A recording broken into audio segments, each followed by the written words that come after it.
तो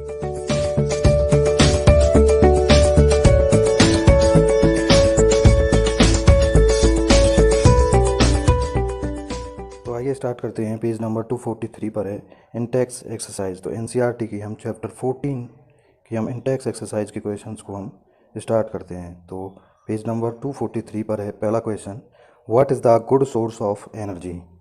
good source of energy क्या है? तो हम इसकी डेफिनेशन करेंगे। और किस बेस पे हम डेफिनेशन करेंगे? तो सबसे पहले ये जानेंगे कि गुड सोर्स ऑफ एनर्जी क्या होता है। तो a good source of energy should have the following qualities. तो इसमें फॉलोइंग क्वालिटी यानी कि प्रॉपर्टीज़ होनी चाहिए, उसे हम गुड सोर्स ऑफ एनर्जी कहेंगे। जैसे it should be easily available, वो आसानी से क्या है, अवेलेबल होना चाहिए। Second point, it should do a large amount of work per unit volume और मास, यानी कि थोड़ी सी मात्रा में यदि हम इसे हीट प्रोड्यूस करें तो इससे क्या होना चाहिए, ज़्यादा अमाउंट में क्या होनी चाहिए, हीट रिलीज होनी चाहिए।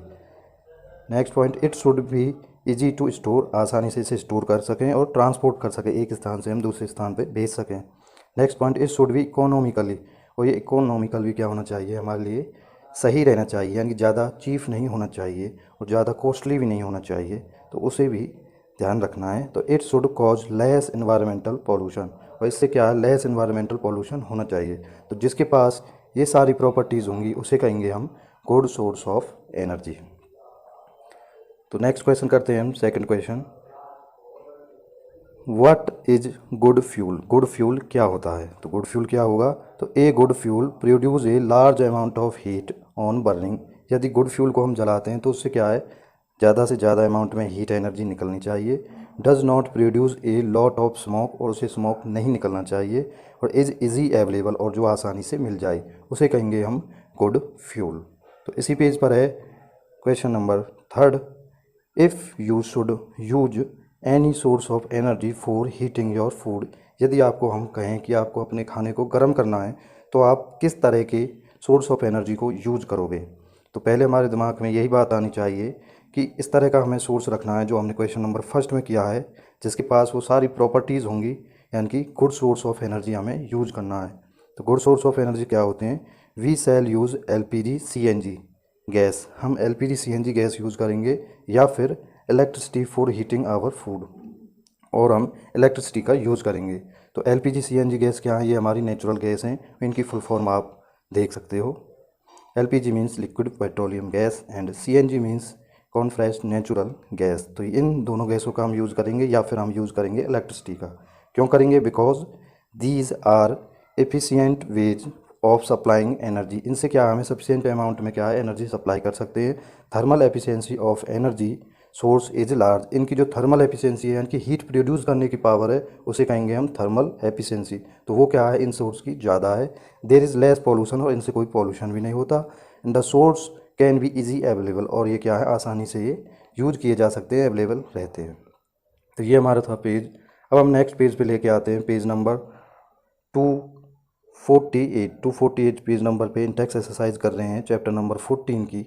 तो इस पे पहला क्वेश्चन आप देख सकते हो, what are the disadvantage of fossil fuels. Fossil fuels की डिसएडवांटेजेस क्या हैं? तो मैंने आपको पहले बताया था जब हमने एक्सरसाइज सॉल्व की थी, फॉसिल फ्यूल्स क्या होंगे, जो हमें अर्थ के नीचे लाखों करोड़ों साल के बाद जो पेड़ पौधे जीव जंतु दब गए थे, उनसे जो फॉर्मेशन हुई है, जैसे कोल और पेट्रोलियम, उन्हें हम कहते हैं फॉसिल फ्यूल्स, जो हमें मरे गले और बायोडिग्रेडेबल बायोलॉजिकल प्लांट्स और एनिमल वेस्ट और एनिमल से जो हमें मिले थे, उन्हें कहा था हमने फॉसिल फ्यूल्स। तो उसकी डिसएडवांटेजेस क्या हैं? तो there are the following disadvantage of fossil fuel, like coal और पेट्रोलियम हमारे क्या है, ये फॉसिल फ्यूल है।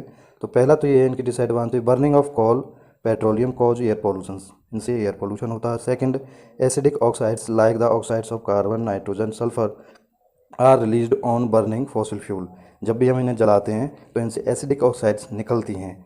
These oxide lead to acid rain, और ये एसिड रेन का कारण बनती हैं, which affect our water and soil resource, जो हमारे पानी के सोर्स हैं और वाटर है, सॉइल है, उन्हें क्या है, इफेक्ट करती हैं। अगला पॉइंट है, carbon dioxide also cause the green house effect in atmosphere, और इनसे कार्बन डाइऑक्साइड भी निकलती है, जो क्या ग्रीन हाउस इफेक्ट के लिए कॉज बनती है। Fossil fuels are non renewable, और ये क्या है, नॉन रीन्यूएबल सोर्स है, यानी कि एक बार ये खत्म हो गई तो इन्हें दोबारा नहीं बनाया जा सकता। तो ये क्या है, these are the disadvantages of fossil fuels. Second question करते हैं हम इसी पेज पर, तो why are we looking at alternative source of energy. तो पहले मैं आपको बताऊंगा कि अल्टरनेटिव सोर्स ऑफ एनर्जी क्या होते हैं। तो हम पहले किया था, पहले जब हमने एक्सरसाइज सॉल्व की थी तो वहाँ पे आया था renewable source of energy.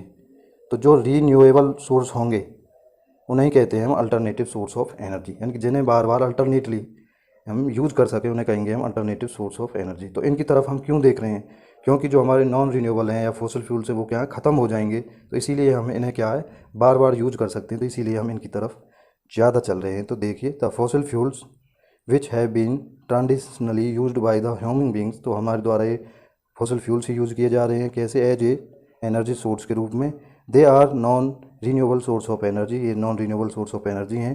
The source of energy are limited, ये लिमिटेड अमाउंट में है और can not replaced on their, और ये अपने आप नहीं बनाए जा सकते। They are being consumed at large rate, ये क्या लार्ज रेट में कंज्यूम किए जा रहे हैं। If this rate consume continuously, यदि हम इसी रेट से इन्हें हम यूज़ करते रहे, कंज्यूम करते रहे, तो fossil fuels would be exhaust from the earth, तो अर्थ से क्या है ख़त्म हो जाएंगे। तो इसीलिए ये फॉसिल फ्यूल्स ख़त्म ना हो तो हम क्या हैं, therefore we should look for the alternative source of energy, इसीलिए हम अल्टरनेटिव सोर्स की तरफ जा रहे हैं। तो नेक्स्ट करते हैं हम इसी पर है क्वेश्चन नंबर 3। तो how has the transitional use of wind and water energy be modified for our convenience, तो किस तरह से हम विंड और वाटर एनर्जी को मॉडिफाइड करके कन्वेंस कर सकते हैं हम। तो to use the energy of flow of water, water की फ्लो एनर्जी को डैम्स में स्टोर करते हैं और उससे क्या है हम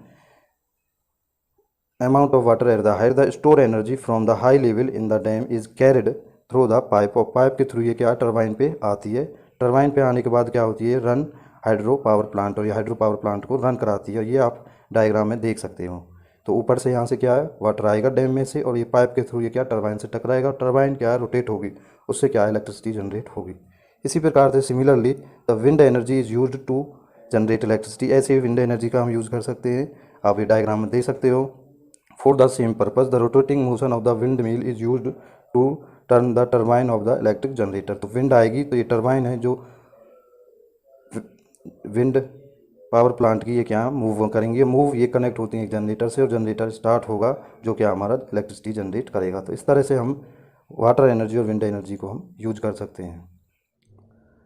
अब आते हैं नेक्स्ट पेज नंबर 253A। तो 253A पर आप निकाल सकते हो इन टेक्स्ट एक्सरसाइज। तो इस पेज पर क्वेश्चन नंबर 1 है व्हाट काइंड ऑफ मिरर, यानी कि कॉनकेव या कॉन्वेक्स और प्लेन, तो तीनों टाइप के हैं। तो would be best suited for use in the solar cooker, तो सोलर कुकर में इनमें से कौन सा हम मिरर मोस्टली यूज करते हैं और करते हैं तो क्यों करते हैं, तो ये हमें रीज़न देना। तो पहले हमें ये बताना है कि हम कॉनकेव यूज़ करेंगे या कॉन्वेक्स या फिर प्लेन मिरर, और करते हैं तो क्यों करेंगे। तो आइए जानते हैं सोलर कुकर क्या है। तो सबसे पहले the solar cooker use heat of the sunlight to cook the food, sun से जो एनर्जी है, जो सन की लाइट है, उससे हम क्या खाना बनाते हैं। तो उस डिवाइस को हम कहते हैं हम सोलर कुकर। सोलर मीन्स होता है सनलाइट, जो कुकर क्या है सनलाइट से चले उसे कहेंगे हम सोलर कुकर। तो एक concave mirror is used in order to reflect and the focus sunlight at the particular area, तो इसके लिए हम कौन सा यूज़ करते हैं कॉनकेव मिरर। कॉनकेव मिरर क्यों, क्योंकि ये सनलाइट को क्या है रिफ्लेक्ट करता है और एक पॉइंट पे ये क्या है फोकस करता है पर्टिकुलर एरिया पर।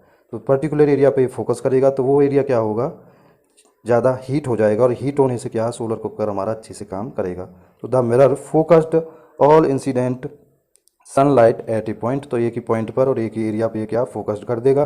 The temperature at that point increase, तो टेम्परेचर उस पॉइंट पे क्या हो जाएगा इंक्रीज हो जाएगा।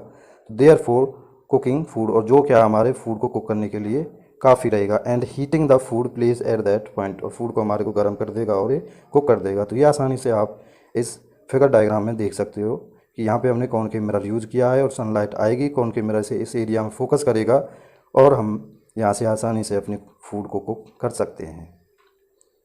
नेक्स्ट इसी पेज पर है question number 2, what are the limitation of energy that can be obtained from the ocean, जो ओशियन से एनर्जी ऑब्टेन्ड होती है उसकी लिमिटेशंस क्या होती हैं।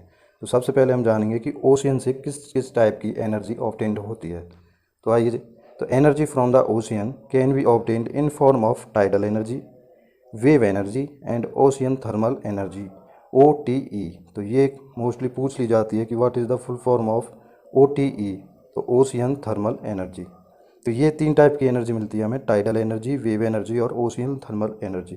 But these energy source suffer from the following limitation. तो इनकी क्या है, कुछ लिमिटेशन है। पहली लिमिटेशन हमारी करेंगे तो there are very few location where the dams to utilise tidal energy. तो बहुत कम लोकेशन है जहाँ पे हम टाइडल एनर्जी के लिए डैम बिल्ड कर सकते हैं। Second, the cost of installation of power house is extremely height. और ये क्या बहुत ज़्यादा कॉस्टली पड़ता है। Efficiency of plants is comparatively small. और इनकी एफिशिएंसी क्या बहुत ज़्यादा कम है।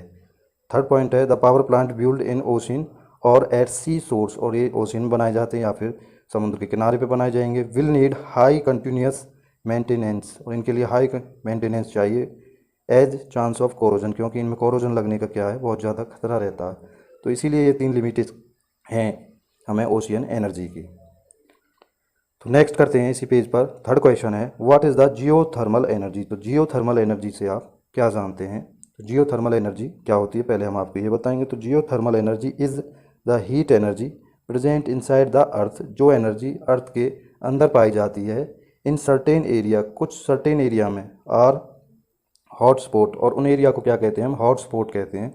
तो जो अर्थ के अंदर मिलती है कुछ एरिया पर, हॉट स्पॉट्स पर, उस एनर्जी को कहेंगे हम जियोथर्मल एनर्जी। जियो मीन्स होता है अर्थ।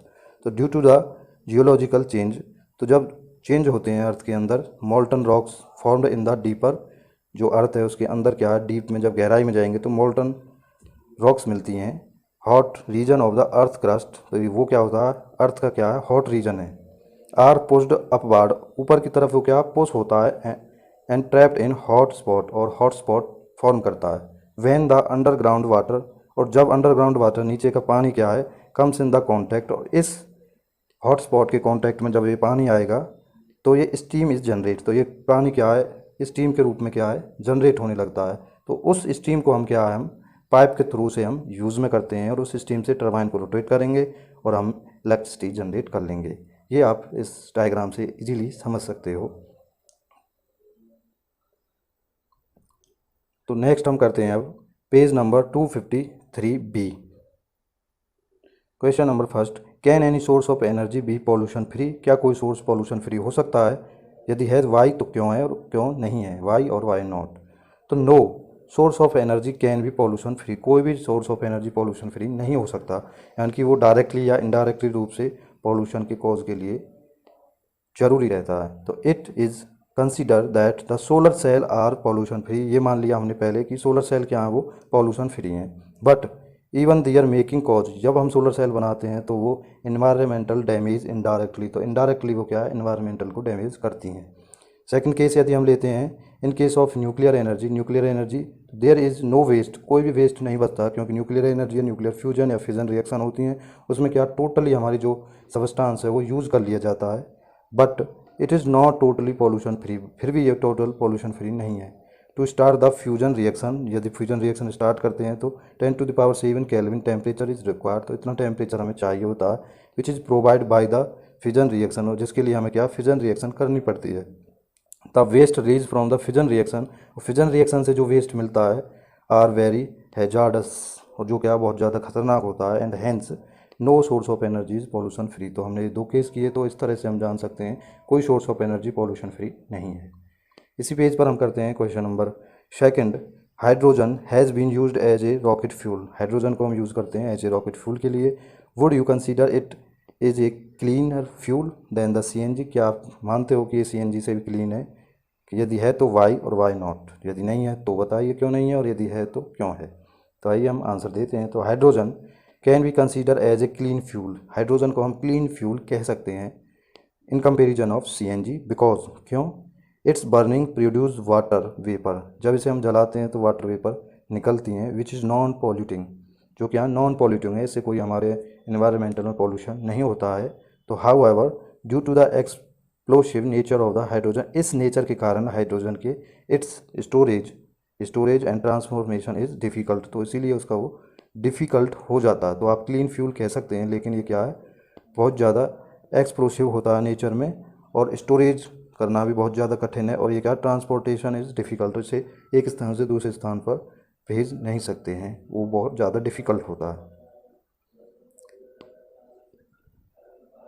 तो नेक्स्ट करते हैं हम पेज नंबर 254 पर इंटेक्स एक्सरसाइज। तो question number first, name 2 energy source that you would consider to renewable, जो रीन्यूएबल सोर्स हैं, give reason for your choice, और अपनी जो आपने चॉइस है उनके लिए रीज़न भी बताइए। तो हमने जो माने रीन्यूएबल सोर्स वो क्या है, solar energy, wind energy, ocean energy are the renewable source of energy due to the following reason. तो इसके लिए हमने रीज़न भी दिए हैं। तो पहला रीज़न है these forms of energy are available in plenty in our nature environmental in form of continuously current of energy. तो ये लगातार हमारे नेचर में मिले रहते हैं और इन्हें हम बार बार यूज कर सकते हैं। Second point, these energy source will not be depleted, ये कभी भी ख़त्म नहीं होने वाले हैं, because their supply is large, इनकी सप्लाई क्या ज़्यादा है, and extraction of uses energy from these source is negligible, और इनका एक्सट्रैक्शन वो क्या बहुत ज़्यादा कम है, सप्लाई ज़्यादा है एक्सट्रैक्शन कम है, तो इसीलिए ये क्या है रीन्यूएबल सोर्स हम इन्हें मान रहे हैं। सेकंड क्वेश्चन है इसी पेज पर, give the name of two energy source, दो एनर्जी सोर्स बताइए that you consider to be exhaustible, जो ख़त्म होने वाले हैं एग्जॉस्टिबल सोर्स हैं, और गिव रीजन, और आप रीजन दीजिए। तो हम मान लेते हैं दो सोर्स कोल एंड पेट्रोलियम, ये कहा एग्जॉस्टिबल सोर्स ऑफ एनर्जी हैं। These fuels were formed over the millions of year ago, ये मिलियंस ईयर्स में बने हुए हैं। These are only limited reserve, और ये लिमिटेड अमाउंट में हैं। If we continuously to be use as a present, जैसे हम अब यूज़ करते आ रहे हैं, तो these reserve will be exhaust very soon, और जल्दी ही ये ख़त्म हो जाएंगे, तो इसीलिए ये क्या है एग्जॉस्टिबल सोर्स हैं। तो इस तरह से थैंक्स फॉर योर